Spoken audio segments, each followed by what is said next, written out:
Selamat sore, gimana kasih Tuhan semua? Baik, dan puji syukur kita kembali bertemu di sore hari ini.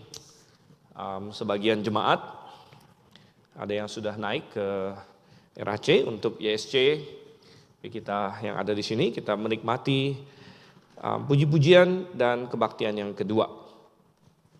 Baik, dan saya kembali mengajak kita untuk merenungkan firman Tuhan. Saya masih dalam seri kita dan masih ingat kita sudah sampai ke perintah yang keberapa? Kita sudah mempelajari 10 perintah Tuhan. Dan terakhir kita melihat perintah ke-7, yaitu jangan berzina.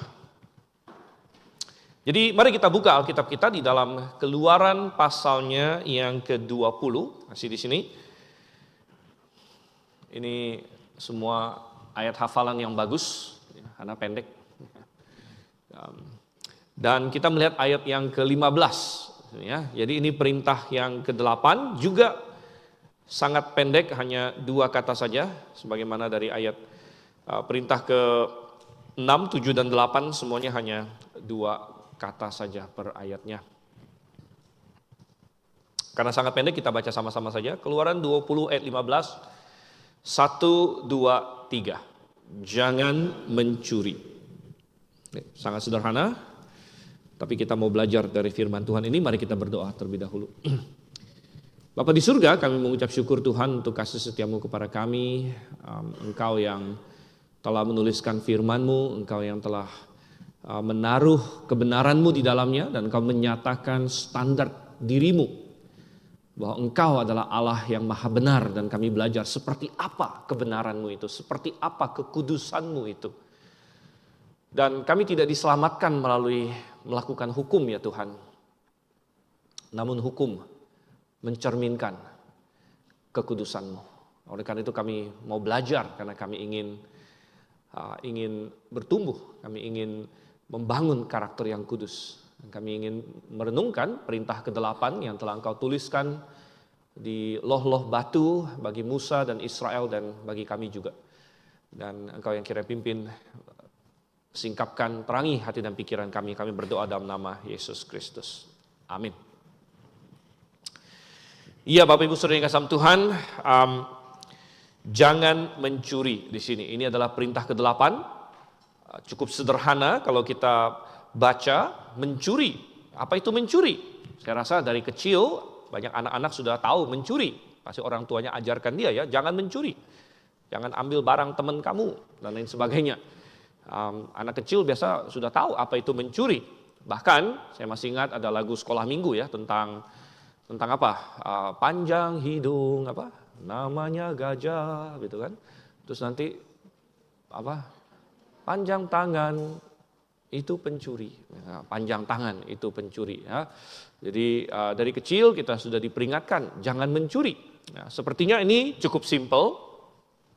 Namun sebagaimana kita sudah lihat di perintah-perintah yang lain, bahwa aplikasi dari tiap-tiap perintah ini lebih luas dari yang kita bayangkan biasanya. Ya, lebih luas dari yang kita bayangkan, bahwa mencuri itu bukan hanya sekedar ada barang di meja teman kita lalu kita ambil, ya itu jelas mencuri juga. Ya, namun ada banyak aplikasi yang perlu kita pahami dari firman Tuhan. Ya, sama seperti Tuhan Yesus telah menegaskan ya ketika dia berbicara kepada orang Farisi, kalian telah membaca jangan berzina. Tapi jangan kalian pikir berzina itu hanya ya 2 orang di atas ranjang saja. Ya, tetapi kata Tuhan, dalam hati saja orang sudah berzina dan lain sebagainya. Jadi kita ingin melihat bagaimana firman Tuhan menjelaskan tentang jangan mencuri ini. Apa itu jangan mencuri? Apa yang dilarang oleh perintah ini dan apa aspek positifnya? Karena kita sudah sering berkata bahwa di tiap-tiap dari perintah ini selalu ada aspek positif, ada perintah positif yang diberikan kepada kita juga. Nah, saya ingin membahas dan saya ingin membaginya menjadi 3 hal hari ini yang saja kita pelajari ya. 3 hal, apa sih yang Tuhan maksudkan dengan jangan mencuri? Yang pertama, saudara kasih Tuhan, jangan mencuri tentu maksudnya adalah jangan mengambil yang bukan hak kita untuk mengambilnya. Ya, ini adalah pengertian yang paling dasar. Ada sesuatu yang bukan punya kita, bukan hak kita, kita tidak punya otoritas, kita tidak boleh mengambilnya dan kita ambil untuk menjadi milik kita, maka itu adalah mencuri. Ya. Dan ternyata setelah saya pelajari dalam dunia hukum sendiri ada rupanya banyak sekali istilah yang dipakai untuk mencuri ini. Ada pencurian, ya, ada perampokan. Apa beda pencurian dengan perampokan? Kalau perampokan itu disertai dengan ancaman katanya. Ya. Baik kalau sudah mengancam, mau membunuh, mau melukai, nah itu sudah masuk ke perampokan, disertai ancaman. Lalu ada penggelapan katanya. Nah sempat saya bingung juga, apa bedanya? Karena saya pernah melihat di headline satu berita bahwa si A ya menggelapkan mobil bosnya atau apa ya. Terus saya pikir kenapa nggak dibilang mencuri aja ya, kenapa jadi menggelapkan gitu? Emangnya digelap-gelapin apa maksudnya begitu? Nah, tapi saya cek secara hukum ternyata memang berbeda. Jadi menggelapkan itu rupanya, jadi begini, beda mencuri dan menggelapkan ya adalah menggelapkan itu mengambil sesuatu yang ada di tangan kita, dipercayakan kepada kita, tapi bukan punya kita. Ya misalnya contoh tadi, seorang sopir dipercayakan bosnya untuk bawa mobil, jadi mobil itu ada di tangan dia. Ya, ada di tangan dia, dipercayakan kepada dia, tapi kan bukan punya dia sebenarnya. Lalu kemudian dia ambil, nah itu penggelapan. Ya. Kalau pencurian itu, nah misalnya ada mobil orang di sana, nggak di tangan saya ambil, nah itu pencurian. Jadi beda pencurian dengan penggelapan, ya, rupanya. Saya juga baru tahu belakangan ini, ya, pada menggelapkan, nggak ada menerangkan ya, ada menggelapkan, gitu ya. Macam-macam lagi ya, ada pencurian, penggelapan, perampokan, penipuan, segala macam, ada banyak istilah yang dipakai. Tapi itu semua masuk ke dalam suatu payung besar, semua dilarang oleh Tuhan dengan perkataan yang sederhana, jangan mencuri. Itu semua adalah tindakan mencuri, itu adalah mengambil barang yang bukan hak kita. Ya, dan kadang-kadang orang membenarkan tindakan pencuriannya dengan berbagai alasan. Ya, misalnya ada yang bilang, saya mencuri dari orang kaya. Wah, ini kita teringat akan Robin Hood, gitu ya. Robin Hood katanya mencuri dari orang kaya, kasih kepada orang miskin. Gitu. Wah, kalau begitu dibenarkan mencuri dari orang kaya, kan dia sudah kaya, ya dia kehilangan sekian banyak uang, dia tidak akan berasa juga, ya dia sudah kaya raya, saya ambil punya dia, saya kasih orang miskin. Itu tidak dibenarkan, Tuhan tidak pernah membenarkan bahwa oke, karena ini orang sudah kaya kamu ambil aja punya dia begitu ya. Tidak dibenarkan seperti itu. Ada orang berpikir seperti itu, oh kalau saya curi dari perusahaan besar nggak masalah katanya, toh perusahaannya udah besar ya. Ada orang yang kalau dia curi dari supermarket nggak apa-apa, asal supermarket besar katanya gitu ya. Nah, kalau curi dari warung kelontong, wah ini rakyat kecil lah gitu kan, buka warung ya. Saya pergi ke mall gede, saya curi di sana, ya nggak apa-apa katanya. Gitu. Oh ini salah sekali saudara kasih Tuhan. Ya. Apa yang tidak menjadi hak kita. Secara psikiatris ada satu kelainan yang sering kadang-kadang kita dengar, mungkin Anda pernah dengar juga, ada satu kelainan namanya kleptomania. Anda pernah dengar itu ya? Nah, katanya orang yang kleptomania ini orang yang ada suatu obsesif kompulsif untuk mencuri, begitu. Jadi dia kemana-mana itu kayaknya tangannya gatel, kayaknya rasanya terdorong untuk mencuri, padahal belum tentu dia perlu barang itu. Ya, sehingga itu masuk ke dalam kleptomania, katanya ya. Nah, ini dari kata kleptos itu adalah seorang pencuri, saudara. Ya, jadi mencuri, ya, kegilaan mencuri, mania itu kan gila sebenarnya. Ya. Orang yang gila artinya otaknya kurang beres ya, tapi dalam hal mencuri. Begitu ya. Dan kalau kita melihat psikiater hari ini, mereka akan bilang ini berarti dia tidak bersalah karena dia kayak agak gila gitu.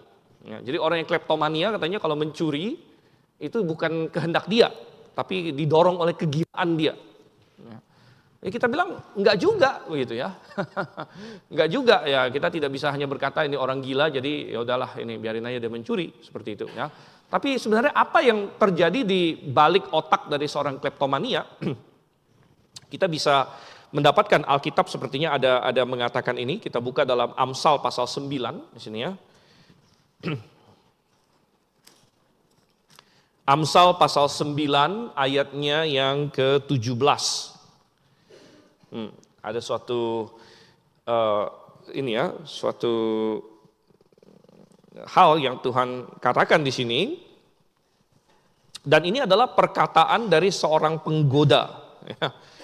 Dari seorang ini, ya, seorang perempuan penggoda di sini. Kalau kita baca dari ayat 13 ini kan, perempuan bebal itu cerewet, tidak berpengalaman dan tidak tahu apa-apa. Ia duduk di depan pintu rumahnya, di atas kursi di tempat-tempat tinggi di kota.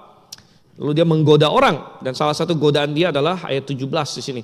Air curian manis dan roti yang dimakan dengan sembunyi-sembunyi lezat rasanya. Ya, artinya air curian manis katanya. Wow, air bisa manis ya. Air curian manis. Ya, jadi maksudnya kadang-kadang ada orang yang mendapatkan semacam thrill, ya, semacam excitement, suatu keseruan gitu dari melakukan sesuatu yang salah, ya, dan dia sepertinya melanggar suatu tabu, melanggar suatu perintah Tuhan, dan dia merasa seru untuk melakukan itu. Ya, dan orang yang kleptomania ya sebenarnya kita bilang kecanduan dengan perasaan itu, ya. Kecanduan dengan perasaan wah seru nih, saya kayak mendapatkan sesuatu yang baru, saya mencuri sesuatu yang baru begitu, ya. Tetapi ini adalah perkataan penggoda, air curian manis katanya di sini, ya. Dan ya kadang-kadang ada perasaan seperti itu, bahwa saya mendapatkan sesuatu, ya seru sekali, gitu kan, seru sekali, ya. Dan ini adalah suatu kesalahan, saudara yang kasih Tuhan, ya. Kadang-kadang mencuri itu tidak harus secara fisik mengambil sesuatu, ya, tetapi bisa secara abstrak, lebih abstrak. Ya. Dan contohnya, coba kita buka dalam Amsal pasal 11, tadi kita di Amsal pasal 9, air curian manis tadi. Kemudian coba kita lihat Amsal pasal 11, dan ini bukan hanya satu kali, tapi cukup banyak kali dalam Alkitab Tuhan mengutuk orang yang punya neraca yang serong katanya, atau neraca yang palsu, atau batu timbangan yang gak benar. Dan ini kita baca di Amsal pasal 11 ayat 1 di sini, ya. Neraca yang curang menjijikkan bagi Tuhan, tetapi ia berkenan akan batu timbangan yang tepat katanya di sini. Nah, walaupun ini tidak mungkin secara fisik kayak mengambil sesuatu dari orang, tetapi di sini adalah mengambil secara lebih abstrak, ya. Kalau orang jual beli, ya, orang jual beli dia jual apapun lah dan beli apapun. Waktu itu biasa kan ditakar. Ya, saya mau beli satu kilo gula misalnya, kita pergi ke toko kita beli 1 kilo gula. Ya. Tapi neraca yang dipakai tidak benar misalnya. Ya. Kita mau minta beli 1 kilo, kita bayar 1 kilo, tapi neracanya sebenarnya 900 gram udah terteranya 1 kilo, begitu. Ya, dan orang bisa berkata, loh saya kan nggak ngambil apa-apa dari dia. Oh, kamu mengambil sesuatu darinya, walaupun tidak pakai tangan langsung seperti itu. Ya. Ini adalah tindakan pencurian, saudara. Ya.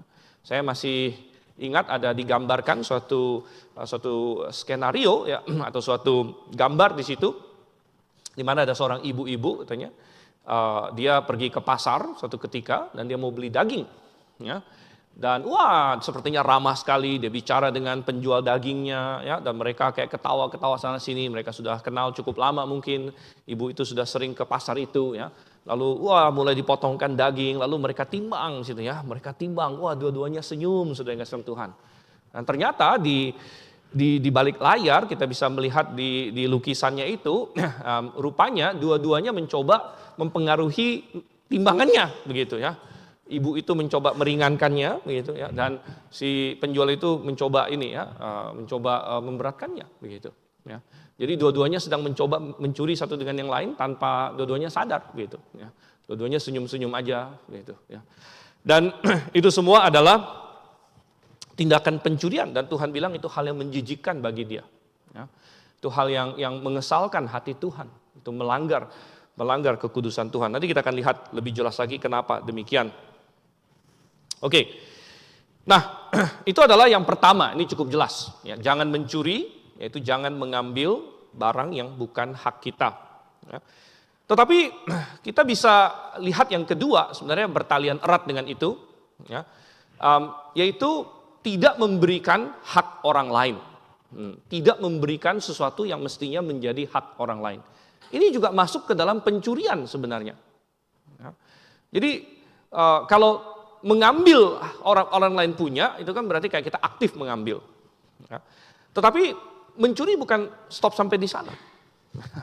Tidak stop sampai di sana. Tetapi ketika kita gagal untuk memberikan apa yang mestinya kita berikan pada orang lain. Ketika kita tidak memberikan hak orang lain kepada dia. Maka ini juga adalah tidak benar. Dan itu juga masuk ke dalam pencurian di dalam Alkitab. Dan ada banyak sekali contohnya. Ini bisa moneter juga. Ya, bisa sesuatu yang bersifat material. Coba kita buka contoh dalam Alkitab di dalam Yakobus, saudara yang kasih Tuhan. Yakobus pasalnya yang kelima. Ayatnya yang keempat. Ya, dan ini peringatan kepada orang-orang kaya yang menyalahgunakan posisi mereka sebagai tuan. Ya, dan kita bisa baca dari ayat 1 dan seterusnya. Tetapi kita fokus di ayat 4 saja. Kalau Anda baca ayat 1 sampai 3, di sini Yakobus memperingatkan orang-orang kaya yang menumpuk harta saja dan itu saja pemikirannya dan mereka melakukan itu dengan cara-cara yang curang. Dan salah satu cara curang yang mereka pakai di ayat yang keempat, sesungguhnya upah yang kamu tahan dari buruh yang telah menuai hasil ladangmu berteriak terhadap kamu. Dan keluhan mereka yang menyabit panenmu sampai ke telinga Tuhan semesta alam. Katanya sini ya. Jadi ketika seseorang bekerja, ya lalu misalnya ada bos yang tidak kasih ya, apa yang mestinya dia kasih, yang mungkin sudah dia janjikan, ya, dan ada banyak yang seperti itu, ada banyak. Ya. Kemarin saya baru berapa bulan lalu saya ada dapat curhat dari seorang jemaat ya, jemaat GBIA, bukan GBIA Grafis sih, GBIA yang lain. Gitu. Dia kerja di suatu perusahaan, dijanjikan terus, dijanjikan. Begini, dia udah kerja. Habis itu nggak keluar. Katanya bulan depan baru ya. Kayak dipancing-pancing begitu ya. Sampai akhirnya dia stres sendiri. Saya bilang, wah itu perusahaan ngaco itu. Saya bilang ya. Udah kerja sebulan nggak dikasih. Nanti dipancing-pancing dikasih setengah. Nanti sisanya tunggu ini lagi segala macam ya. Ya ada perusahaan-perusahaan seperti itu ya. Ya sebagai orang Kristen tentu kita tidak boleh ya menjadi orang yang seperti itu. Dan ini berarti kita tidak memberikan hak orang lain kepada dia. Dan itu sama dengan mencuri. Itu kita melanggar hukum ke-8. Ya. Jangan mencuri katanya. Dan coba kita lihat. Itu berarti bicara mengenai hak orang lain. Ya, itu berarti kita bicara mengenai hutang. Contoh kita buka misalnya Mazmur pasal 37. Ya. Mazmur pasal yang ke-37.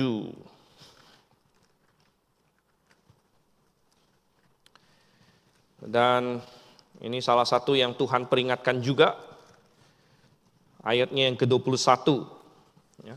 Dan ini adalah perbedaan antara orang fasik dengan orang benar, katanya di sini. Orang fasik ini dalam bahasa aslinya ungodly ya, ungodly orang yang tidak mengenal Tuhan istilahnya. Dan dikatakan di 21 orang fasik meminjam dan tidak membayar kembali, katanya di sini. Tetapi orang benar selalu berbelas kasih dan murah hati.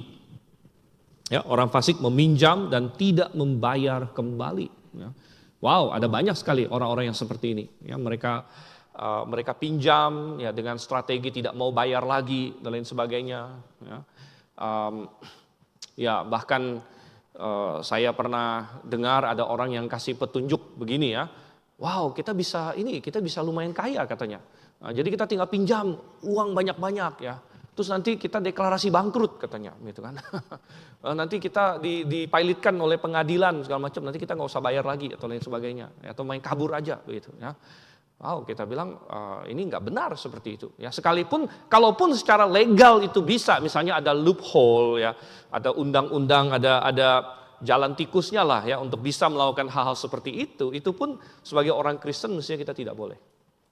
Ya, karena kita tidak menjadi seperti orang fasik katanya sini, meminjam ya tidak membayar kembali katanya sini ya. Bahkan Tuhan bilang, coba kita buka di dalam Roma pasal 13 bahwa hutang ini bukan hanya dalam pengertian moneter, saudara yang Tuhan. Ya, hutang bukan hanya dalam pengertian moneter.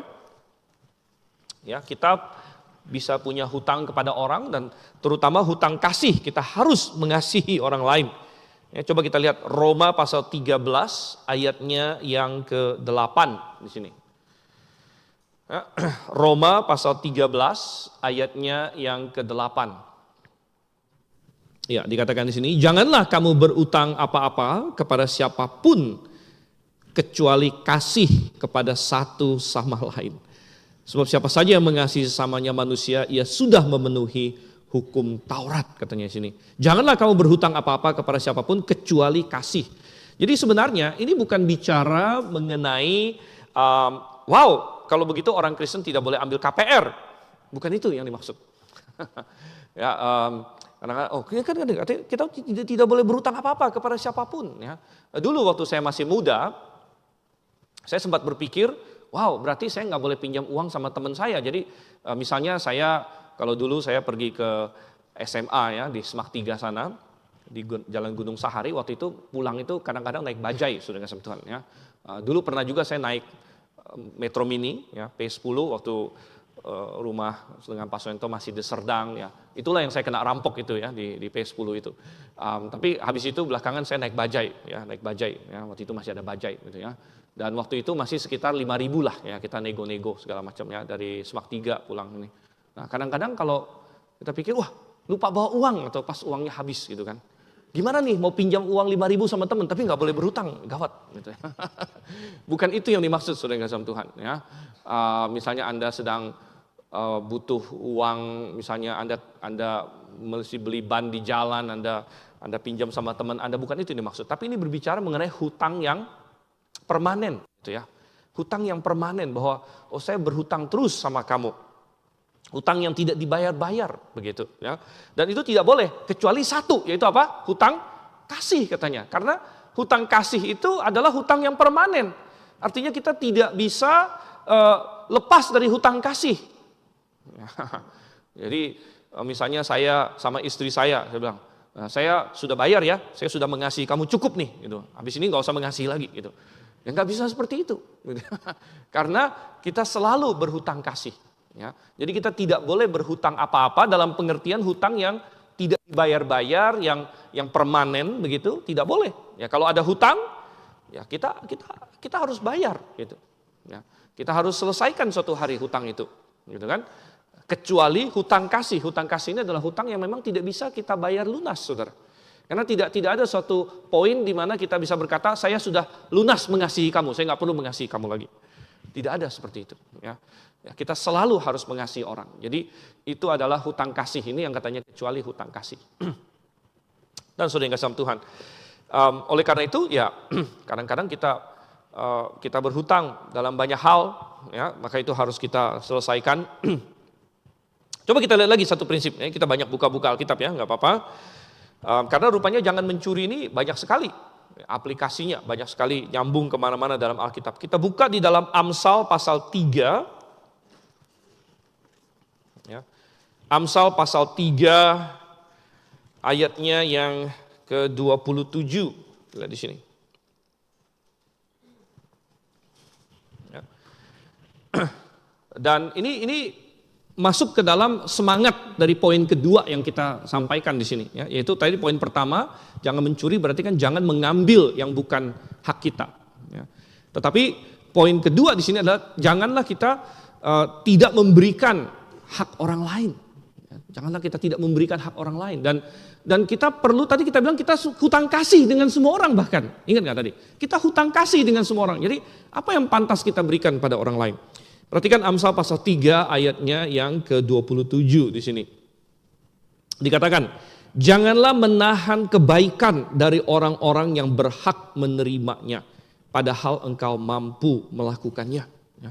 Bahkan jangan ditunda, ayat yang ke-28. Jangan engkau berkata kepada sesamamu, pergilah dan kembalilah, besok akan kuberi, sedangkan yang diminta ada padamu. Tanya di sini. Ya. Jadi Tuhan bilang, ya kalau kamu mampu untuk berbuat baik, sesuatu yang orang lain berhak menerimanya, yang pantas untuk dilakukan untuk orang lain, ya, maka lakukan itu, ya, lakukan itu. Ya. Itu adalah bagian dari sesuatu yang harus kita lakukan. Gitu. Tuhan ingin kita menjadi orang-orang yang berbelas kasihan, orang yang menjadi berkat bagi orang lain. Nanti kita akan lihat lebih lanjut lagi itu. Oke, dari tadi kita banyak fokus ke hal-hal moneter, tetapi ini bisa diterapkan kepada hal-hal yang bukan moneter, saudara yang kasih Tuhan. Ya, ada banyak sekali hubungan suami istri. Coba kita lihat di sini. Coba kita lihat ya, hubungan suami istri. Kita buka di dalam 1 Korintus pasalnya yang ke-7 di sini ya. 1 Korintus pasalnya yang ke-7. Ada hutang apa antara suami dan istri? Sebenarnya di sini. 1 Korintus pasal yang ke-7, saya akan bacakan ayat 1 sampai dengan ayat yang ke-5. Dikatakan sini, dan sekarang tentang hal-hal yang kamu tuliskan kepadaku adalah baik bagi laki-laki kalau ia tidak kawin. Tetapi mengingat bahaya percabulan, baiklah setiap laki-laki mempunyai istrinya sendiri dan setiap perempuan mempunyai suaminya sendiri. Hendaklah suami memenuhi kewajibannya terhadap istrinya, demikian pula istri terhadap suaminya. Ya. Istri tidak berkuasa atas tubuhnya sendiri, ya, tetapi suaminya. Demikian pula suami tidak berkuasa atas tubuhnya sendiri, tetapi istrinya.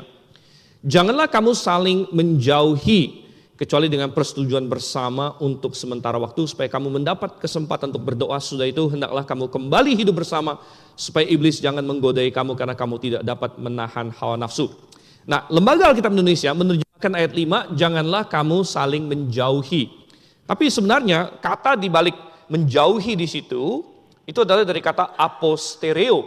Apostereo. Dan itu di dalam King James dia terjemahkan defraud ye not one another. Apa itu defraud? Defraud itu merugikan, ya, yang biasanya dipakai dalam istilah finansial begitu. Jadi kayak merugikan, ya, menipu, ya, kayak mencuri lah boleh dibilang di sini. Ya. Jadi kenapa demikian? Karena ayat 3 berkata, hendaklah suami memenuhi kewajibannya terhadap istrinya, demikian pula istri terhadap suaminya, begitu. Ya. Dan suami istri, ya, mereka punya kewajiban satu dengan yang lain. Salah satunya yang menjadi konteks di sini adalah kewajiban akan kemesraan, keintiman. Ya. Di dalam ITR, yaitu Alkitab yang sedang kita terjemahkan, yang hampir selesai, gitu ya, saya menerjemahkan ayat 5, janganlah kamu saling menahan kemesraan. Janganlah kamu saling menahan kemesraan, karena itu adalah berarti kamu saling merugikan satu dengan yang lain. Kamu sedang mencuri satu dengan yang lain, satu dari yang lain. Ya.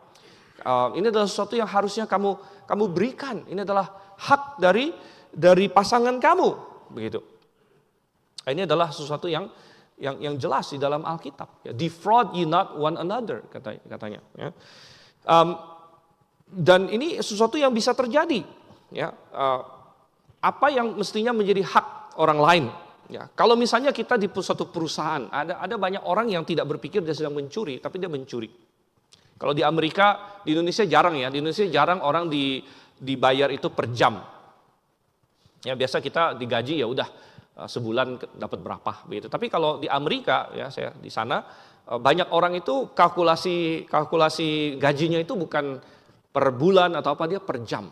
Ya, per jam. Jadi misalnya kita sewa tukang misalnya, ya. Kita sewa tukang, dia juga nggak hitung per hari. Kalau sini kan tukang harian biasa. Ya. Harian, satu hari berapa, mereka itu per jam gitu ya. Nah, kalau misalnya contohnya Anda digaji oleh perusahaan atau apapun juga, ya, dan mestinya Anda kerja, ya, misalnya Anda kerja, Anda masuk kantor, tapi Anda bukan kerja, ya. Anda sibuk browsing, ya, Anda nonton drama gitu kan di PC ini perusahaan gitu, karena kerjaan lagi santai apa segala macam gitu ya, dan Anda tidak melakukan yang mestinya menjadi tugas kamu gitu ya. Sebenarnya itu mencuri juga. Anda sedang mencuri dari resource dari perusahaan itu.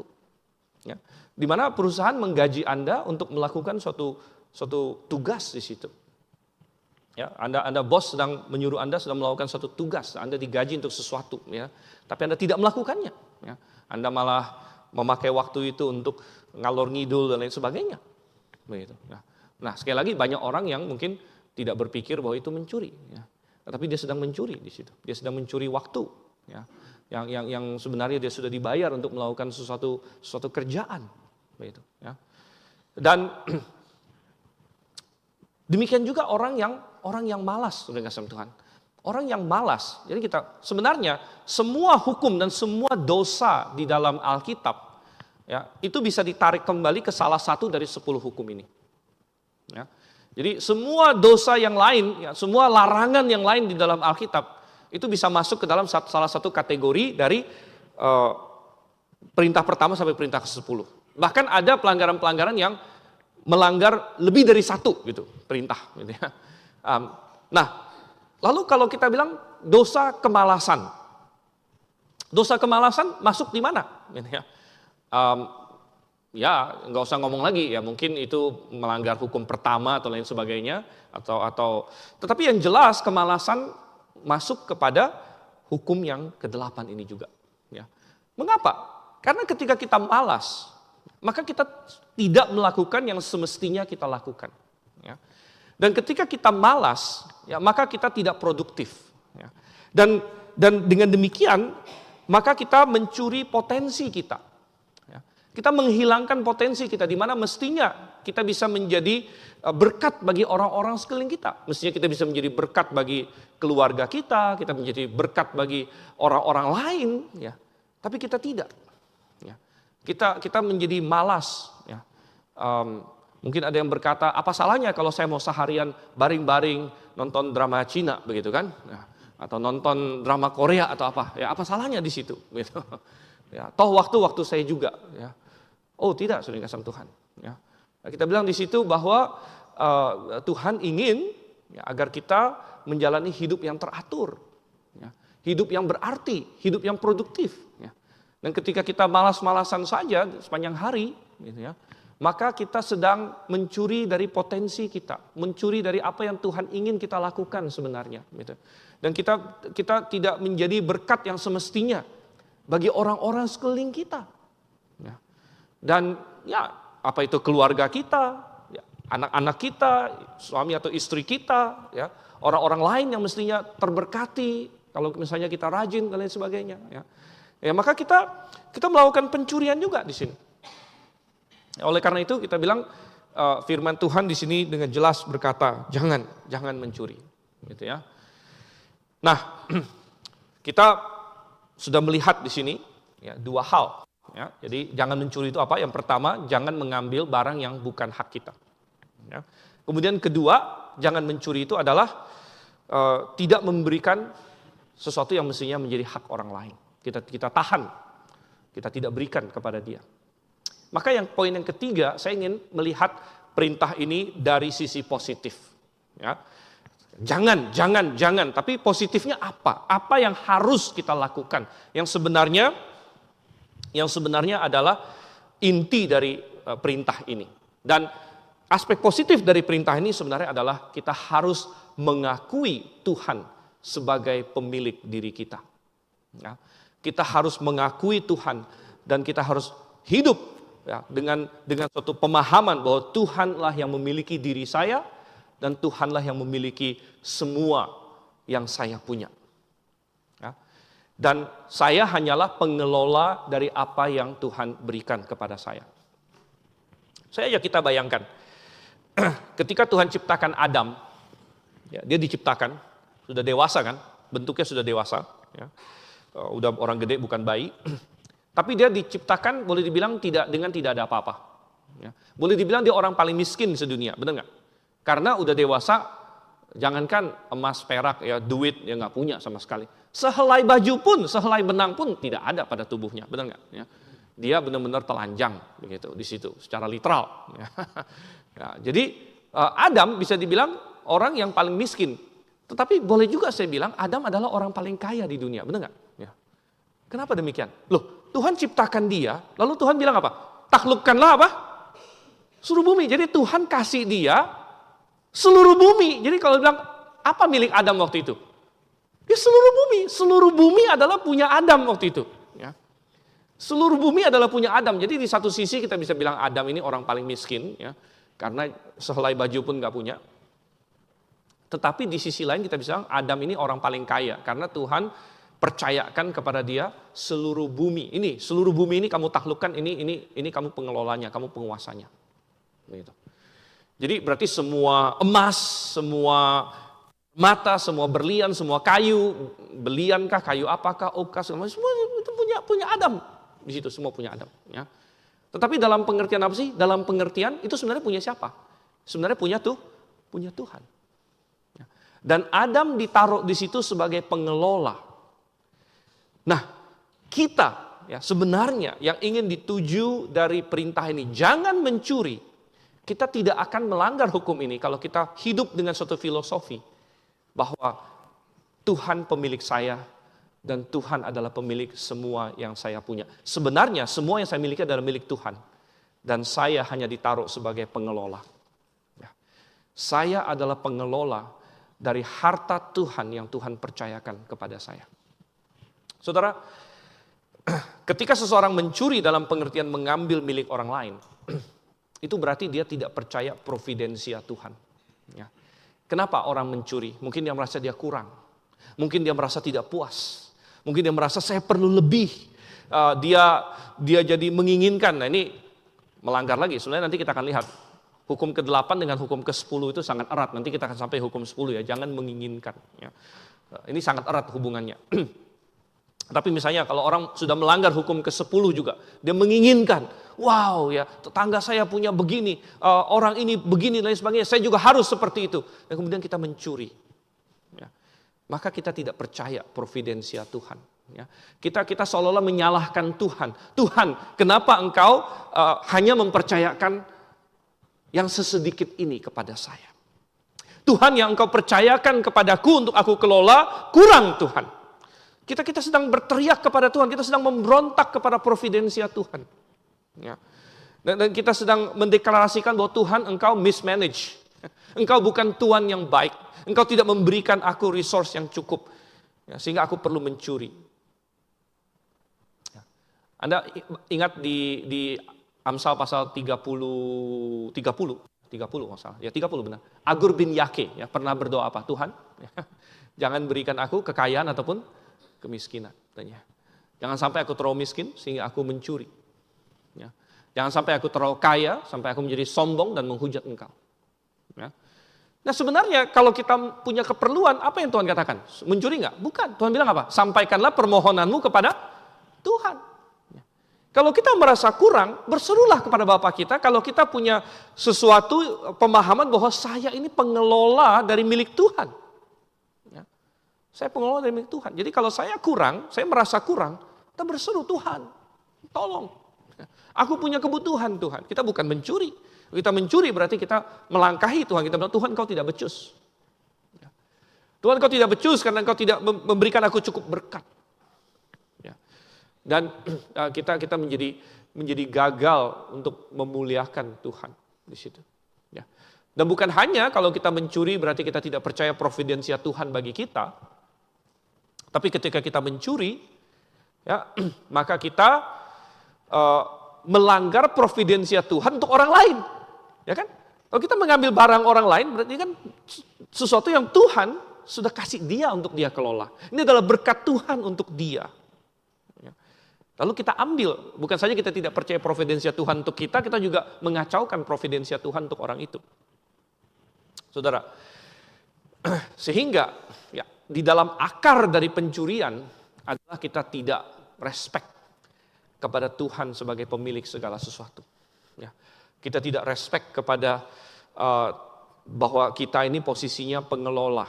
Ya, dan kita merasa bahwa kita adalah Tuhan atas apa yang kita miliki. Ya, sehingga kita ini punya saya, ini punya saya, ini punya saya dan kita ingin mengumpulkan untuk di bawah kuasa saya. Nah, kita tidak memahami bahwa ya sebenarnya ini punya Tuhan kok. Ya, sebenarnya ini punya Tuhan. Dan saudara, ada orang fasik berkata, punya kamu adalah punyaku. Wah, ini pencuri, saudara. Punya kamu ya, oh punya kamu punya saya, begitu. Wah, ini pencuri, ya. Nah orang yang bermoral tanda kutip, ya, yang bilang, oh saya bukan pencuri kok, moto saya adalah, kalau moto pencuri, punyamu adalah punyaku. Gitu, ya. Kalau orang yang bukan pencuri, dia bilang begini, punyamu, punyaku, ya udah beres, kita nggak usah banyak urusan. Gitu. Tetapi saudara, orang yang rohani bukan berkata demikian, orang yang rohani berkata, punyaku adalah punya Tuhan. Punyaku adalah punya Tuhan. Dan aku dipercaya oleh Tuhan untuk mengelolanya. Ya, aku dipercaya oleh Tuhan untuk mengelola apa yang telah Tuhan berikan kepadaku, bagaimana aku mau memakainya. Ya, memakainya ya kadang-kadang untuk kebutuhan kita ya jelas. Ya. Tapi Tuhan ingin kita memakainya dalam banyak cara. Tuhan ingin kita memakainya misalnya salah satunya mengembalikan kepada Tuhan sebagian dari yang kita punya. Ya. Dan sebenarnya Tuhan berkata bahwa kalau kita gagal untuk mengembalikan kepada Dia, itu seperti mencuri juga dari Dia. Anda tahu kita bisa curi dari Tuhan, saudara, ternyata.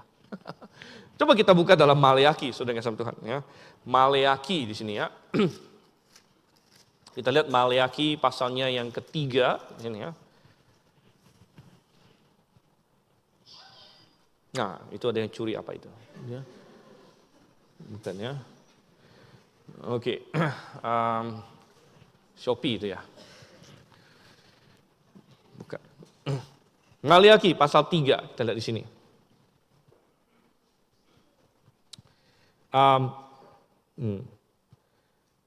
Kita lihat dari ayat 6, ya. Maleaki pasal 3 dari ayat 6. Sesungguhnya aku Tuhan tidak berubah dan kamu Bani Yakub tidak akan dilenyapkan. Ya. Sejak zaman nenek moyangmu kamu telah menyimpang dari ketetapanku dan tidak memeliharanya. Kembalilah kepadaku dan aku akan kembali kepadamu, firman Tuhan semesta alam. Ya, tetapi kamu berkata, bagaimanakah kami harus kembali? Bagaimana mungkin manusia menipu Allah? Nah, ini kata menipu di sini ya. Ini kalau dalam KJV dia pakai istilah to rob, ya, untuk merampok Tuhan, ya, untuk mencuri dari Tuhan. Bagaimana mungkin manusia menipu Tuhan? Nyatanya kamu menipu aku. Tetapi kamu berkata, bagaimana kami menipu engkau? Dalam hal persepuluhan dan persembahan khusus. Kamu telah kena kutuk, tetapi kamu masih menipu aku. Hai kamu seluruh bangsa, bawalah seluruh persepuluhan itu ke dalam rumah perbendaharaan supaya ada persediaan makanan di baitku. Ujilah aku, firman Tuhan semesta alam, apakah aku tidak akan membukakan bagimu tingkap-tingkap langit dan mencurahkan berkat kepadamu sampai berkelimpahan. Nah, saudara yang sama Tuhan, memang ini adalah dinyatakan di dalam masa Israel, ya, dan perpuluhan kita hari ini juga tidak sama persis dengan Israel punya, gitu ya. Ya, karena Israel mengembalikan persepuluhan kepada orang Lewi dan kita tidak ada orang Lewi hari ini. Tetapi prinsipnya masih sama, saudara kasih Tuhan. Ya. Bahwa apa yang kita miliki itu adalah punya Tuhan. Ya. Dan Tuhan ingin kita mendukung pekerjaannya. Ya. Tuhan ingin ya, bagi orang yang sudah percaya kepadanya ya, untuk mengembalikan kepada Dia. Ya. Sesuai dengan berkat Tuhan. Jadi Tuhan ingin orang yang Dia berkati lebih, berikanlah lebih sesuai dengan yang Tuhan telah berikan. Ya. Dan ada suatu proporsi di sini. Dan proporsi apa yang bagus, saudara Tuhan? Ya, kita lihat contoh dalam perjanjian lama. Contohnya target adalah 10%. Ini target awal, saudara. Ya. Target awal kita berikan 10%. Ya. Dan ketika kita berkata tuh, saya tidak mau memberikan. Ya, saya tidak tergerak untuk memberikan kepada Tuhan, untuk kembali pada Tuhan. Ya, Tuhan bilang, kenapa? Ya. Ini toh adalah berkat Tuhan.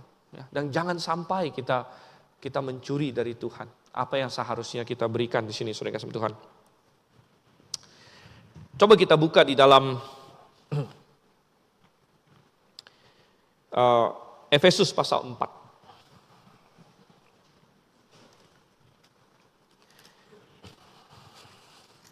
Di dalam Efesus pasal 4 ini kita melihat ya sisi negatif dari perintah ini, jangannya, dan juga sisi positifnya.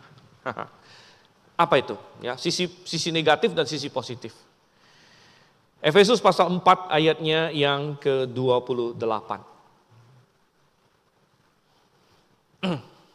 Dan dikatakan di sini, orang yang mencuri, janganlah ia mencuri lagi. Oke, itu simple. Ya. Stop. Kalau kamu mencuri, jangan mencuri lagi. Tapi ada tidak cukup untuk stop mencuri rupanya. Tidak cukup untuk stop mencuri karena perintah ini ada aspek positif gitu. Aspek positifnya apa? Kalau tadi kita mencuri, kita tidak respect kepada Tuhan. Ya. Tetapi ketika kita mau melakukan perintah ini secara positif, kita jadi menyadari, oh ternyata punya saya adalah punya Tuhan sebenarnya. Oleh karena itu Tuhan ingin saya menjadi berkat untuk orang lain. Ya. Sehingga Dikatakan di sini, orang yang mencuri janganlah ia mencuri lagi. Tetapi tidak stop sampai di sana. Tetapi baiklah ia bekerja keras, ya, menghilangkan kemalasan, tadi kita bilang, ya, dan melakukan pekerjaan yang baik dengan tangannya sendiri, supaya apa? Supaya ia jadi kaya raya ditumpuk sendiri semua? Bukan. Supaya ia dapat membagikan sesuatu kepada orang yang berkekurangan. Ya. Jadi aspek positif dari perintah ini adalah kita jadi in tune dengan Tuhan. Tuhan, aku adalah pengelola dari berkat-Mu, bagaimana Engkau ingin aku memakai berkat-Mu? Bagaimana Engkau ingin aku memakai harta yang Engkau percayakan kepadaku? Ya. Dan kita mau menggunakannya dengan baik. Ya, kita mau mendukung pelayanan. Ya, kita mau membantu orang yang kesusahan dan lain sebagainya. Ya. Tidak ada di dalam ruang, ya, tidak ada ruang bagi orang Kristen untuk menjadi tamak, ya, dan kikir dan menutup mata terhadap apa yang terjadi di sekelilingnya. Oh saudara, Tuhan sangat menekankan hal ini. Mungkin kita tidak akan baca di dalam perjanjian lama. Tuhan ada kasih perintah bagi tuan-tuan tanah katanya.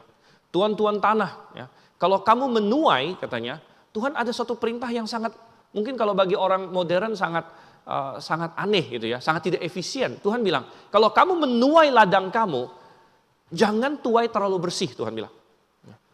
Oh, gitu ya. Oh, orang bilang, loh, mestinya efisien gitu kan.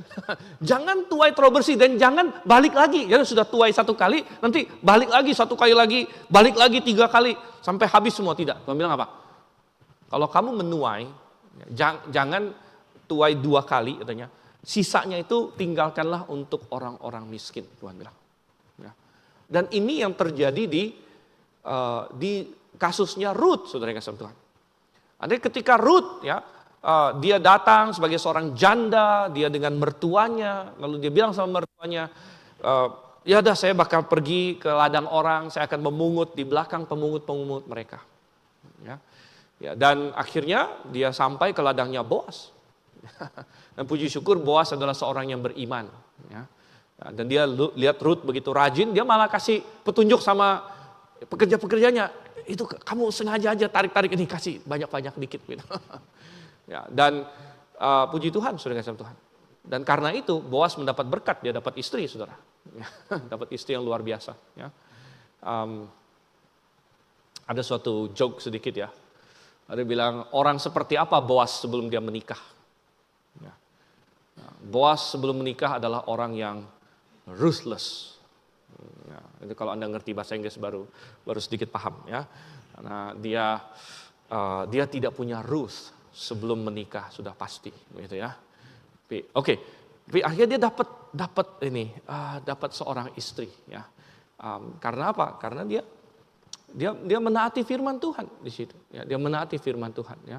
Dan tentu ada contoh negatif juga dalam Alkitab. Ya. Orang yang mencuri. Apa contoh negatif di dalam Alkitab orang yang mencuri? Oh, mungkin kita semua kenal. Orang itu namanya Akan. Anda pernah dengar cerita Akan? Ya. Akan adalah seorang prajurit Israel. Dan suatu ketika mereka mau menghancurkan, menyerang kota Yeriko. Ya. Dan Yosua sudah kasih instruksi ya, bahwa instruksinya ini mereka harus keliling-keliling. Nah, mereka harus keliling-keliling ya selama 7 hari, bawa tabut segala macam. Dan ada instruksi bahwa kota pertama ini sudah diharamkan bagi Tuhan. Ya, artinya ini sudah semua isi kota ini sudah dikhususkan untuk dihancurkan dan tidak boleh ada orang yang ambil sedikit pun. Dan benar, persis seperti yang Yosua katakan, setelah 7 hari mereka keliling, tembok Yeriko jatuh dan hancur. Ya, dan mereka masuk menyerang dan mereka mengalahkan Yeriko, membantai penduduknya, saudara. Dan mereka mulai membakar tempat itu untuk dihancurkan seluruhnya. Tetapi Akan melihat sesuatu. Dan Akan dia mungkin dalam proses bersama dengan prajurit-prajurit yang lain.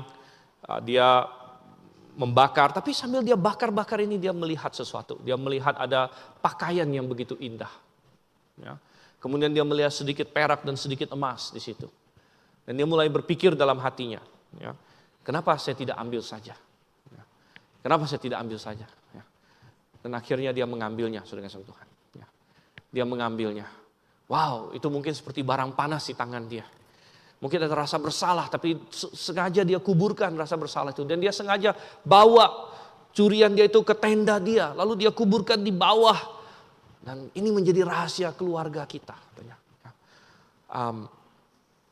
Namun tanpa dia sadari, ya. Mungkin dia pikir nggak ada orang yang tahu. Toh ini bakal dihancurkan kok. Toh ini akan dirusak, jadi apa bedanya dibakar, toh nggak ada yang dapat dengan saya dapat sedikit kan nggak ada bedanya. Mungkin dia pikir seperti itu. Tapi sekali lagi dia tidak datang dengan pemahaman bahwa semuanya adalah milik Tuhan. Semua adalah milik Tuhan. Ya. Semua yang kita miliki adalah milik Tuhan sebenarnya. Ya. Dan tidak disangka-sangka oleh Akan. Tuhan mengizinkan orang Israel kalah. Ya. Ketika mereka menyerang Ai. Ya. Mereka kalah, ada puluhan orang yang mati. Yosua berseru kepada Tuhan, Tuhan kalau engkau tidak menyertai kami, ngapain kami masuk ke sini? Udah lebih baik kami pulang saja. Tuhan bilang sama Yosua, sembarangan kamu. Ya. Orang Israel berdosa kepadaku. Besok, suruh semua kumpul. Ya. Aku akan tunjuk siapa. Besok semua orang disuruh kumpul. Yosua bilang, ada orang yang curi barang. Wah, Akan mungkin udah berdebar-debar sini kan. Mungkin dia pikir, tapi gimana caranya dia bisa ketemu? Kita akan lempar undi. Kita akan lempar undi. Wah, Akan bilang, tenanglah lempar undi. Ada 12 suku, chance-nya 1/12. Gitu kan. Mungkin dia makin kaget ketika muncul suku Yehuda. Itu suku saya. Kan? Kok bisa pas banget? Kena suku saya. Lalu diundi lagi.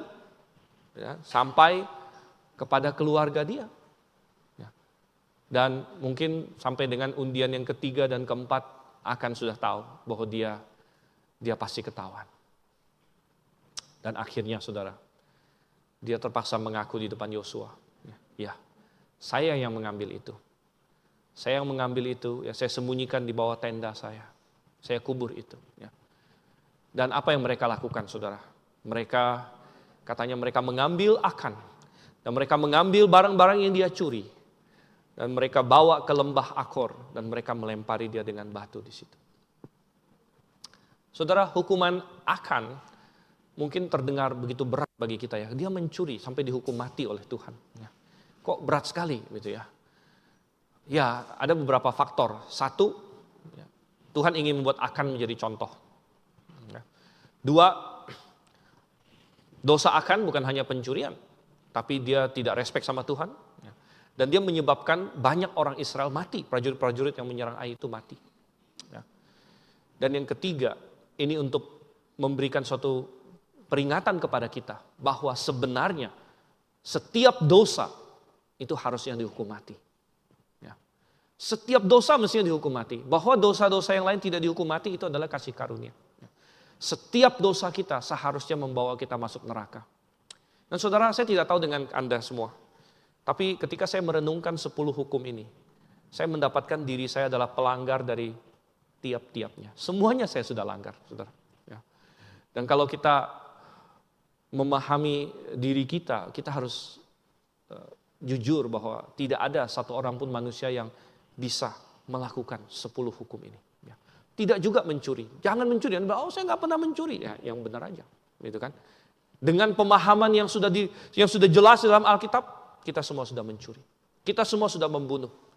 Kita semua sudah berzina. Kita semua sudah memiliki Allah lain dalam hidup kita.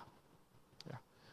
Tetapi intinya adalah bahwa Yesus Kristus sudah datang dan sudah menebus dosa-dosa kita. Ya. Sehingga kita bukan lagi masuk surga dengan cara kita bisa melakukan 10 hukum ini. Ya. Kalau kita harus melakukan 10 hukum ini, kita gagal semua. Gagal total. Ya. Namun kita dibenarkan karena Yesus melakukan 10 hukum ini dengan sempurna.